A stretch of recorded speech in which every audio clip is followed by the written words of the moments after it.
3 आमदार आमचे आहेत, 3 आमदार बीजेपीचे आहेत, 1 आमदार राष्ट्रवादीचा आहे. आजच्या स्थितीला पाहिलं तर 59 सीट आहेत. मग 59 चे जर बेरीज करायची झाली तर आमचे 7 आमदार त्याची बेरीज करून जे काय 3 सीट जास्त उरत आहेत त्याचा काय विचार करायचा. परंतु हा आदेश, हा निर्देश जसं वरून येईल म्हणजे प्रत्येकाला वाटतं की आपापल्या आमदारकीच्या क्षेत्रातले आपले सदस्य निवडून यावेत. मग तसे आम्ही 7 आमदार युतीतले आहोत.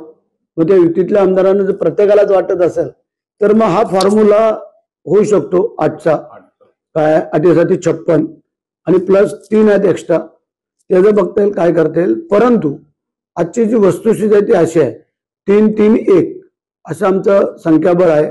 विरोधक एकही आमदार नसल्यामुळे आम्हाला काही तशी अडचण वाटत नाही.